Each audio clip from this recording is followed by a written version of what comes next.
Hello and welcome to the Rhythm Factory. I'm Eddie C, and together with my co-host Peter D, we're going to bring you in touch with people in and around the music business. This is the podcast that takes you up close and personal.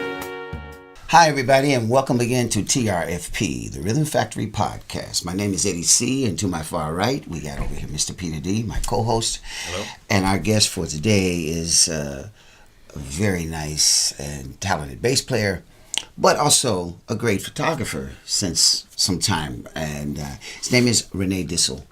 We know each other also from way back when, before you had all the hair, man. You want to tell a little bit about yourself to the public? Yeah, okay, where to start? Go with the flow. Go with the flow. Okay, but what would you like to know? Or just what are you busy about with? Music. Yeah, well, music, your musical things, your photography things. I mean, just tell a little bit about what you're busy with at the moment. How I started it, or just in general, because we'll get to the other questions. Okay. Yeah, well, I started with music when I was 11 with classical guitar. Okay. And took some lessons, and after a while, a friend of mine was playing also electric guitar in a band, and he left his bass guitar at my place, and I started playing on the bass, and I felt more comfortable with bass, and that's where it started. And after a while, it was getting more serious, and I studied conservatory jazz and pop music. Yeah. Right. And we kind of like ran into each other over the years. Yeah. In the jam sessions. Gigging all over the place, and with a lot of different in a lot of different settings. Yeah. And Well, you now being a photographer and a bass player, do you have like a preference? Because I remember there was a time when I only knew you basically as bassist, and then I saw you some years later by a project we were doing together with I think it was actually with classical piano player we've had in our show with Mariette. Yeah.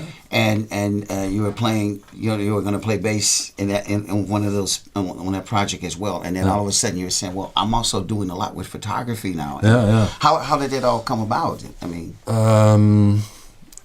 Okay. Well, at a certain moment, actually, it's gradually going. It's a slow process.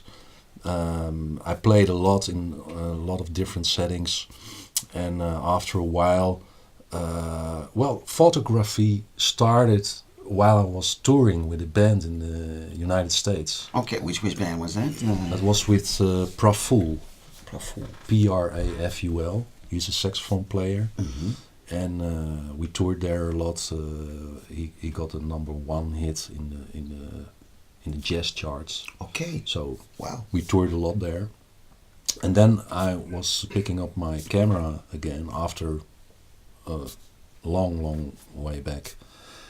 And just for fun, just for documenting the tour and everything I met on the way.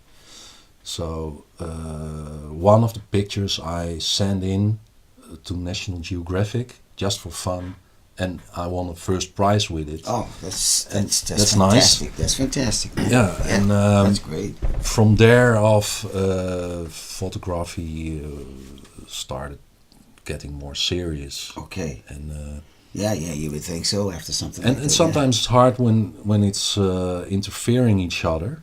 Yeah. Because it's hard to choose. Shall I do some gigs, or I have also gigs in photography now. Yeah. And that's kind of we call it a luxury problem. But do you sure. But there's nothing wrong with having a luxury problem. Man. No, but sometimes it's hard to choose which way shall I. But there is another thing, because the other thing is I was getting health problems, Okay. and it has a lot to do with my energy, which was low. And when you work too much, and then the batteries are Battery running burns empty. up. That's right. They say no deposit, no return. Yeah. You know, And I had that's all right. the symptoms of, well, they call it burnout. Yeah. So Okay. I had really to chop in my schedule Yeah. with playing, because Playing, that's I mean- very irregular job, and late night, and so I have to, yeah, Cut down on Cut on down, the yeah. hours you work. Yeah. Yeah. Yeah. What we got? What? Oh. You want, Yeah, well, I I- wanted to Go ahead. to dive into this because besides photography and playing the bass, I mean, you're a great bass player, but you're also a very Thank you. skilled teacher. Mhm. You teach at 2 conservatories and 1 music school, I believe. One conservatory, One conservatory. in Haarlem, Yeah, and and one music school. Yeah, right, yeah, and that's in Amersfoort. yeah, yeah. And over the years, you know, your focal point became more on teaching, actually, instead of playing. Yeah. And you even declined a lot of beautiful gigs because you just didn't want to do them. Yeah. Can you explain a little bit more about it? I mean, besides the health problems, I also know that you say, I only want to do the things that I really like. Yeah, yeah. Yeah, that's true. Well, then you have to go. I have to go back, because I started with music because I loved music and had passion for playing music. And when you develop yourself as a professional musician, you cannot always choose the. You cannot be selective. Right. Not too selective, because you also have to pay the rent. And, Yeah, you gotta make a kids. living. Yeah. you know everything about it. Yeah. So You gotta make a living. that's also a thing. That's why you, I mean, I recall that you declined a tour with the Bus Brothers, for instance, Yeah, once. And last time. yeah, last time. And, you know, a lot of people probably will say, wow, man, you got some beautiful offers. And still you say, no, man, I'm not going to do it. Yeah, And you choose to teach and you choose to put yourself on the photography Yeah. side. yeah. Is that something, is playing gigs something that maybe you will stop doing eventually? No, I don't know. I don't say that. So, There's still... but not in the way I did as a more Professional. You professional. were- Yeah. yeah. Right. But you're still a diehard inside. Oh yeah, the passion for music never dies. No. Yeah. You know, I was going back over into. I know, outside of your teaching and your photography, are you busy with any other projects? I know you have because I know you have a strong love for art in general. Yeah, that's true. For other projects in music, or Well, just- or music, or a combination of both.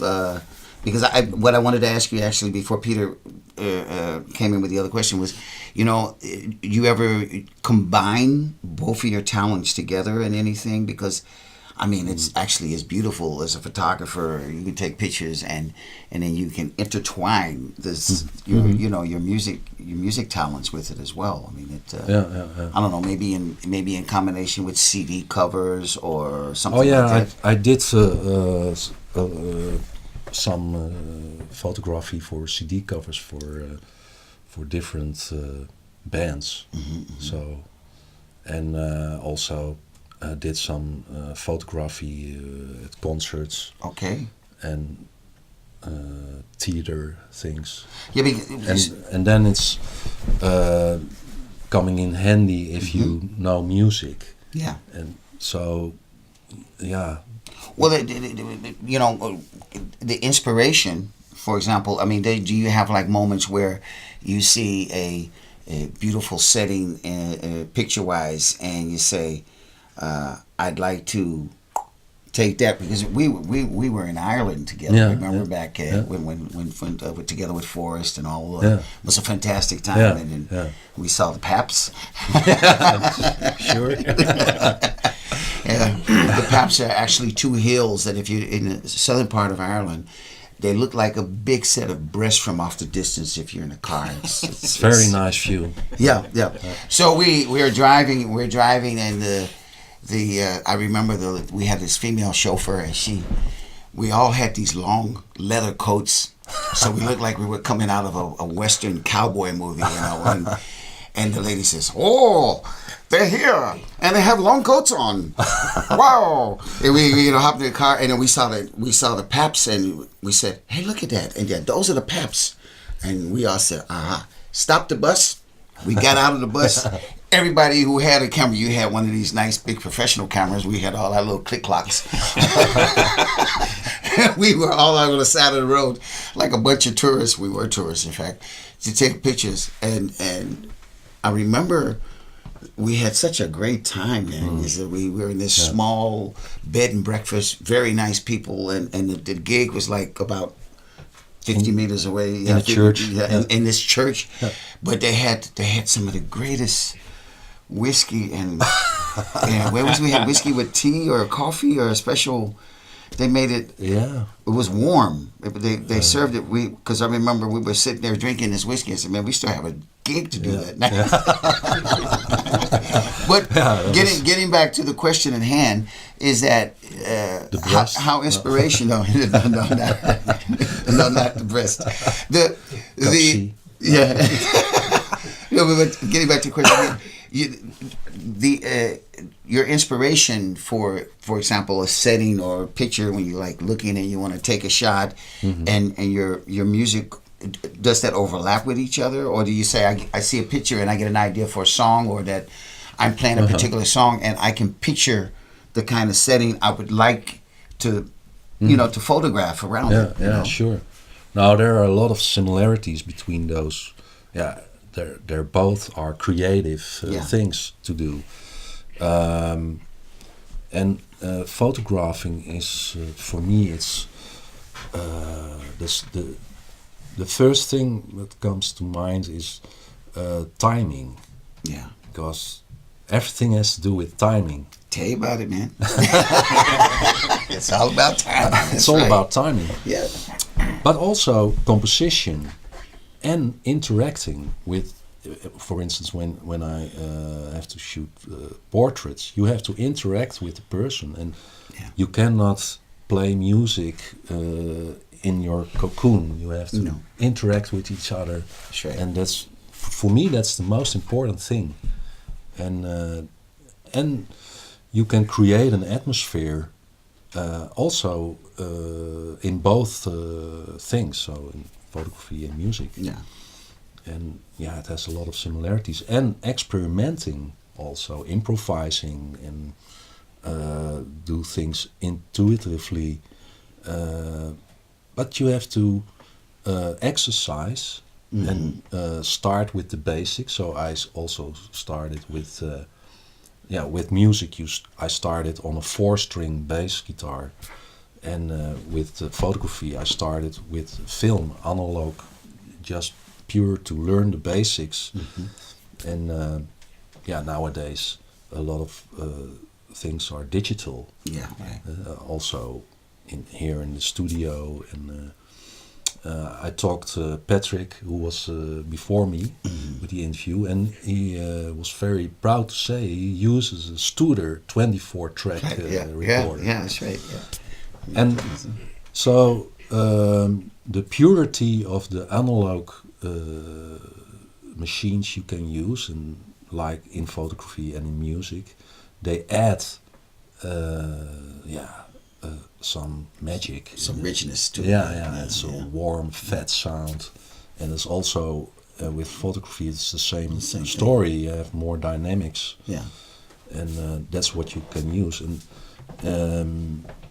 with playing, when you actually play, you use the same dynamics. And you need the right instrument for it. The right color. It's the right coloring, in fact. Yeah, it's a musical color, in fact, that you went with the music, and the lightning is something that's sort of, I guess you would say, depending on what your ISO and everything is. That's sort of like how I guess you would look at, say, this is the color we're going to use for how fast you shoot. Yesterday I took a shot that was 16 seconds, 16 minutes, 16 minutes long. Wow. So that's to blur clouds and have movement in the picture. So it gives a different atmosphere. But sometimes you have to choose for a fast shutter time, Right. because with people moving fast, and you have to. Right. And it's the same with the music. It's the same. It's all about timing. That's nice, you know, when you, all the aspects that you tell us about from photography. We talk about it with a project we have. You know, when we teach bass players and drummers how to play together in different musical situations.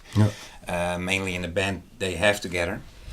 But we also discuss those same things. And I hear them from you right now, and it's exactly the same. But I have a question, mainly for bass players, I guess. What is your opinion about, you know, how you prepare or anticipate or work with all those different drummers over the years? How did you do that? How did I do that? Drinking a lot.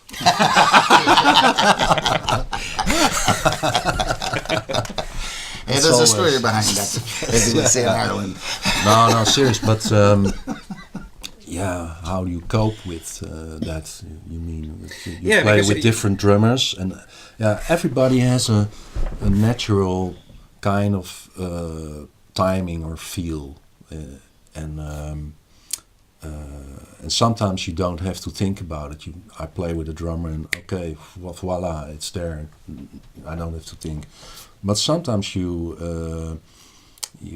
feel or you hear that somebody is going. The tempo is changing. Yeah, it's not steady. The tempo is changing, or he has a more drive into his playing. It's always in front of the beat. Yeah. So and then I'm going to compensate that if necessary to balance it out. To balance it out, so you're adapting to the drummer's playing, and he also, I guess, how I play. That would be nice, of course, if the two of you would both anticipate on each other. Try to find each other, and sometimes it's like this, and sometimes it's like more like this. So. But you're both responsible for the time and the feel and basically the whole fundament for the band. Yeah. Have you been in situations where it was you were not able to make it work with a drummer, or do you always find a way to make it happen? Yeah, yes, I always try to do my best to make it happen, but sometimes it's not holdable, or how do you say it? It's then he's on another planet, and I cannot adapt to that. So that's another way, and then you have to decide to find your way somewhere to meet. Yeah. Also, so it's always kind of adapting. But I played with a drummer. He played very laid back. Every groove was so laid back, and I didn't understand it. It was years ago, luckily.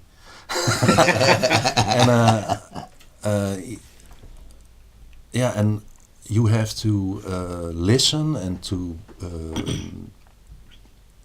try to understand what is happening. And after a while, after 2 songs, I said, okay, that's where he is. And now I'm understanding, and it was really nice, because when I felt that, I thought, wow, I can play this groove for 2 hours long, because it's so nice. Right. So that's a discovery of some feel or groove, or how you say it. You got to go with that flow. You go on that flow. Yeah. Before we go, man, we like to always ask our guests if they've been through some kind of funny or strange situation in their career, and if you want to tell us a little bit about it or one of the stories. I'm sure there must be many stories for you as well. Yeah, just like most musicians. Thinking about it, and I could write a book about it. But now I'm thinking about quite a story.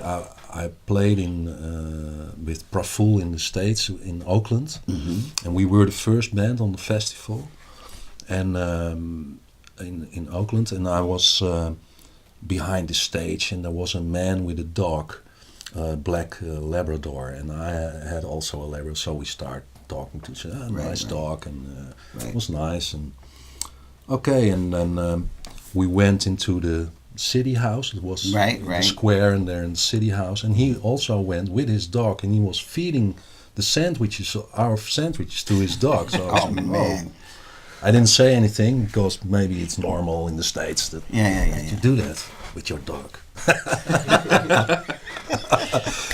Okay, but 15 minutes before we had to play, I was picking my bass and playing, and then something jumped off my bass. There was a spring which held the saddle. Okay, the string for the strings. The strings.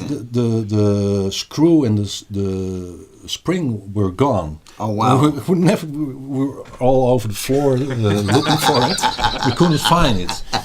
And then this guy came, and he said, "Okay, walk with me." And we ran to the nearest music shop. Right. And when we came in, everybody looked at him and thought, "Oh wow!" And he said, "Yeah, he needs this thing for his bass." And 4 guys were searching for it, and they had it. Okay. And we ran back. I put it in my bass. Right. And I immediately went on stage and count off and play. Right, yeah. And after the gig, I heard that he was the former governor of California. Oh wow! Okay. So I thought, now I understand. So you got a little political help there. But the dog is used to eating sandwiches all the time. In the city house. Right. As long as he didn't bite, huh? Yeah. And afterwards I understand, that's probably why all the guys in the shop were, okay, what can we do for you? Maybe. Important guys. Oh well, that's funny. So it was all on time that you fixed the bass, right? And it was all on time for the show. It was right on time. I fixed it and went on stage and. Amazing. It's all about timing, huh?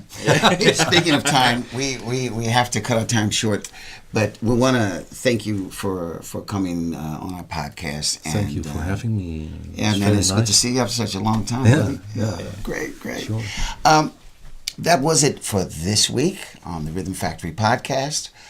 We'd like to thank our crew, Gijs and Frank behind the cameras, and Ramona does the pictures for us, and we want to thank Charles, who's sort of catching the guests, does the promotion for us with the Facebook. Speaking of which, any questions or any information you want to know about this very talented friend of mine here, you can go to our Facebook page, and that's the Rhythm Factory podcast, or you can write us an email if you have questions, or maybe even are in the industry, might want to come on our show one time, and you can write us at the Rhythm Factory podcast at gmail.com.